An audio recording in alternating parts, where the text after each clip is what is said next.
Welcome to the Living Artist Podcast. I'm your host, Preston M. Smith.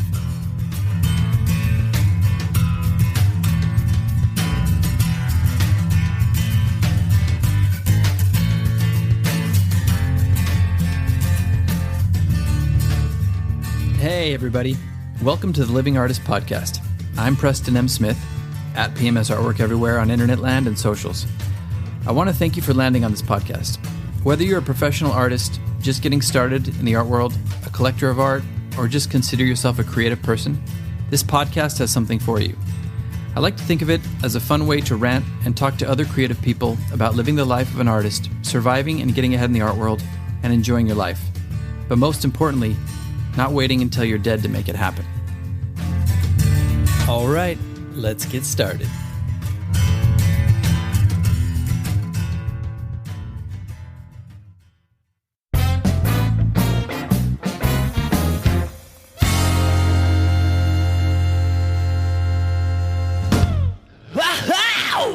And we're back. That's right. You're listening to KPMS in the mornings, the Living Artist Podcast. I'm your host, Loudmouth Bobby. We're coming to you live this morning from the total solar eclipse.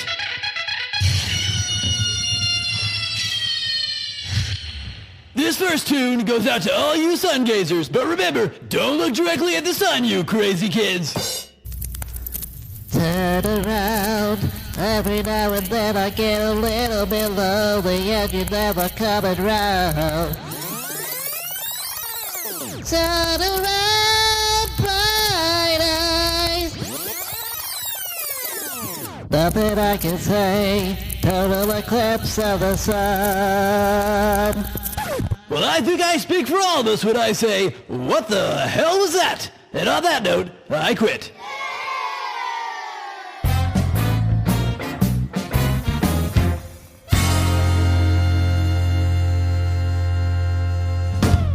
Did you catch that solar eclipse today?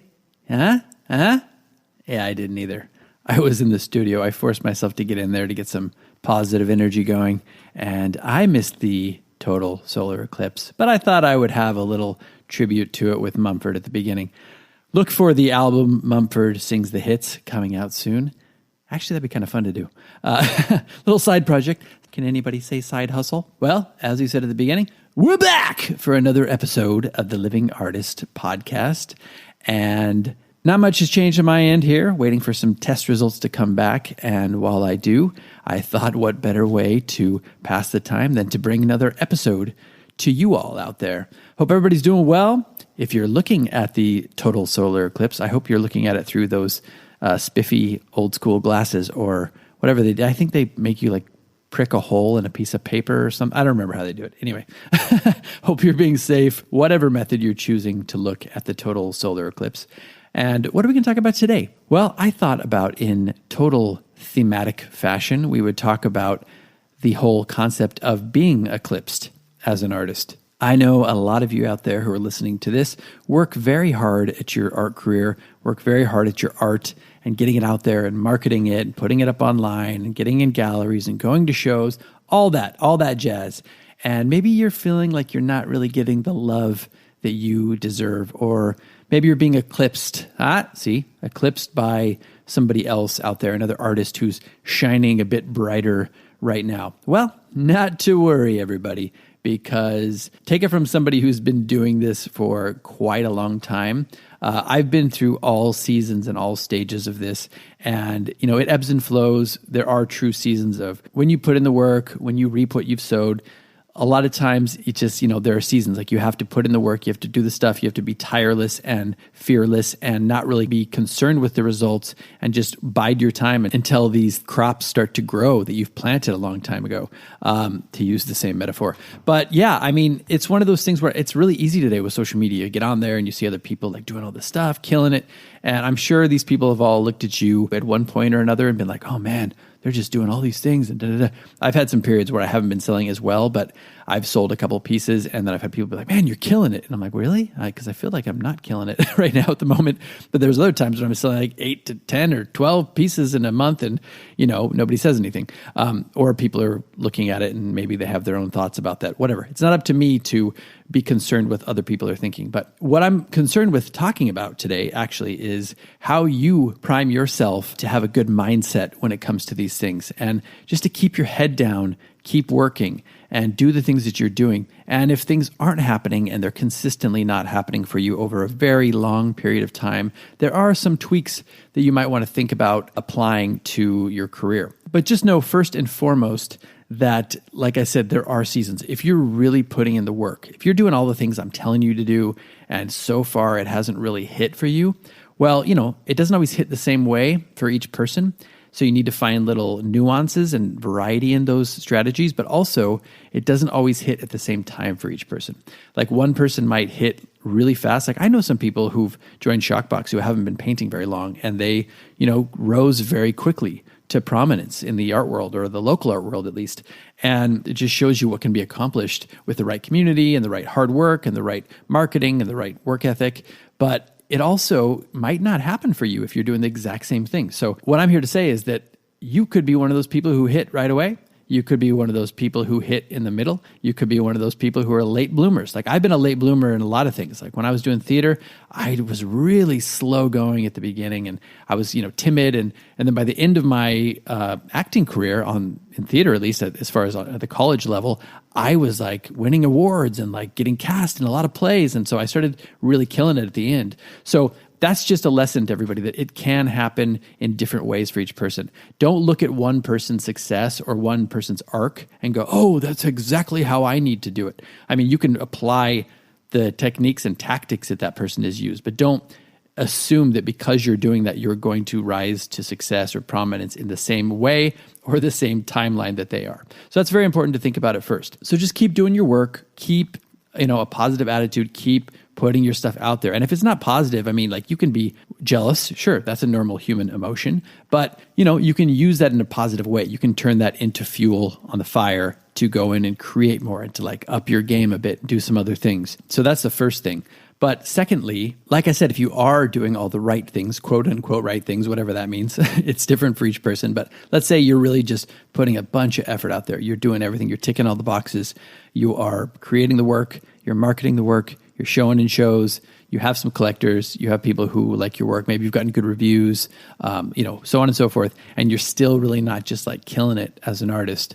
Well, it takes time sometimes. And in the meantime, you can learn and start applying some little tweaks. And I'm just going to list a couple of those right now, because sometimes when you're doing all the right stuff and you're not successful, it's that little like 1% tweak or 2% tweak that you need to do that will really make it come to life. And I want to use a show that I just saw. Well, I just saw an artist talk. I missed the opening due to health reasons, but I saw the artist talk online from Shockbox with Manaz Rezadeh, and she has been interviewed on this podcast before, so go back and listen to that episode. But she just came out with a new solo show at Shockbox, and I listened to the artist talk. It was like an hour and a half, and I really got some insights into the show, and it was really good. And she dug deep, and she really highlighted her story and her family's story of being from Afghanistan and then living in France and then coming to the United States to study, and her experience with being of this ancestry and her parents fleeing their country and all this stuff. Anyway, it was a really brave show, and she really dug deep, and there was just some really good, colorful, big work in there. There was some like Basquiat influence, but she really turned it and, filtered it through her own lens and made it her own. It's very unique. And it was just a great show. So I highly recommend you check out the show at Shockbox. It's up for a couple more weeks. But one of the things I wanted to say from that and to apply to what we're saying today is I think a lot of times you have to really hone in on your story as an artist. Like if things aren't hitting, if the work itself is just not getting out there enough and it's really good work, for some reason it's just not in the cultural zeitgeist at the moment, people aren't just like, oh my God, this is the style that I want to see, or this really resonates with me. A lot of times you have to spoon feed it a little bit through a story. And I don't mean be false. I mean, just what is your unique story? What is your unique perspective on life and your journey as an artist? And that's what she really did well in this show. And for me, I know for a while, I went through a period where I thought my work was really good, and I was showing it a lot, and I was selling, and I was doing okay, but I was just really not connecting as much as I wanted to, and I wasn't selling as much as I wanted to. So I actually met with somebody. At the time, I was pretty green when it came to like marketing and identity and doing all this stuff. So I was just like creating work, and I was getting good at pounding the pavement and getting it into galleries, but I wasn't really honing in on what I was and my identity as an artist and what I was trying to say, like what I was kind of like selling really with my work. And I sat down with this person over coffee and we really got into it a bit. And it gave me some ideas, which I then took and ran with. And it was one of these things of like, I am an artist who has taken darkness and turned it into light. It was like the shift of my really dark, introspective pop surrealist pieces, which were really moody, and they connected with some people, but they didn't connect with everybody. And as I transitioned organically into abstract, which is what I always wanted to do, as I did that, my work became much more vibrant and alive and light and joyful. And as that happened, my life was also kind of turning around, and I was connecting with some of the stuff and getting through some of the traumas and all these things. And I just used that as an arc in my timeline and in my story as an artist. It's like I turn darkness into light, like I paint the light and darkness, within us all, whatever you want to say. But a lot of it is just a period of going from darkness and moving from darkness into light. And that's what I like to show with my works. I like to show struggles. I like to show that metamorphosis and that transmutation of dark and negative things and negative experiences and trauma, and turning that into something that is like positive and uplifting. And even when it's not positive and uplifting, it's cathartic, at least. It's something that we can all relate to. We can relate to struggle.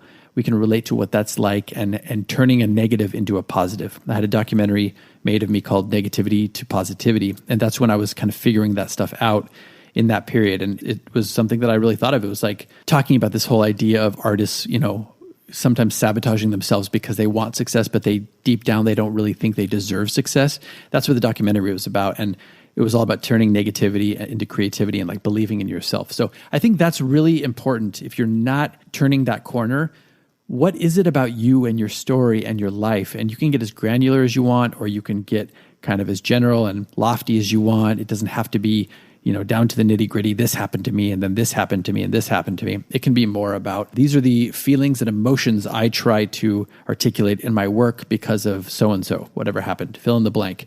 But I think you get the idea here. So that's really important.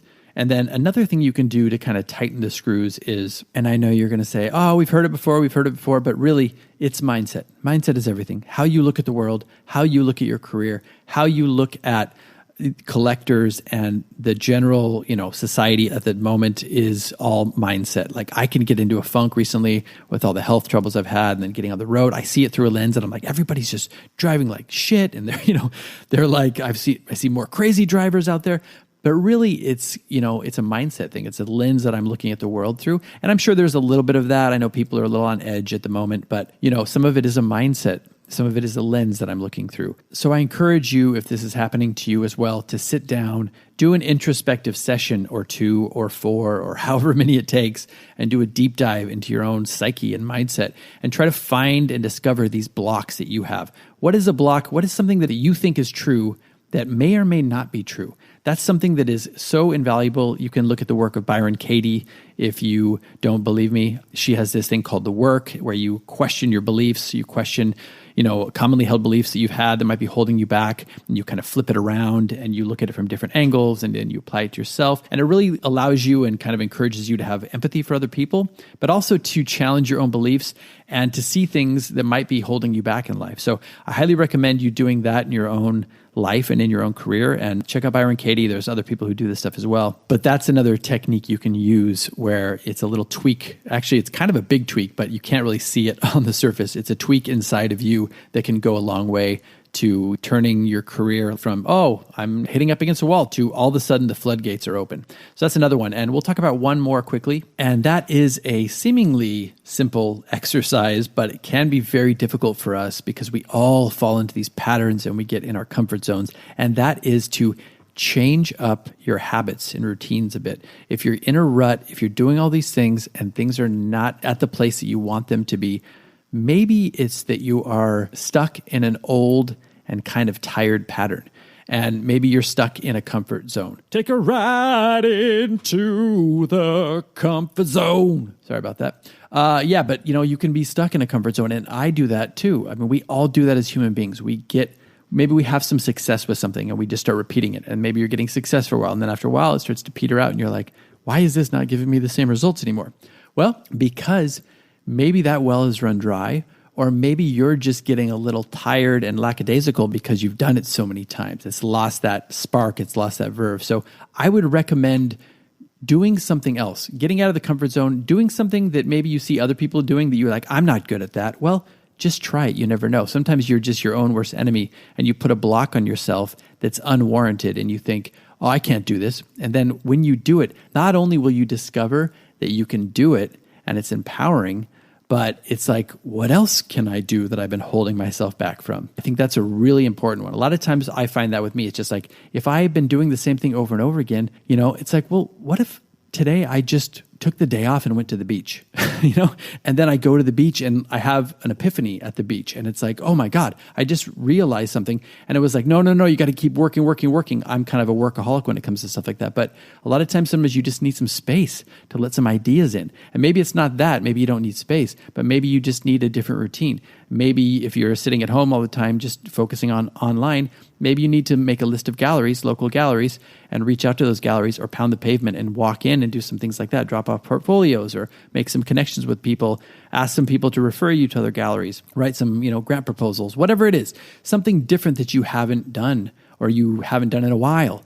Try that. It's like Tim Ferriss says, what if I do the opposite?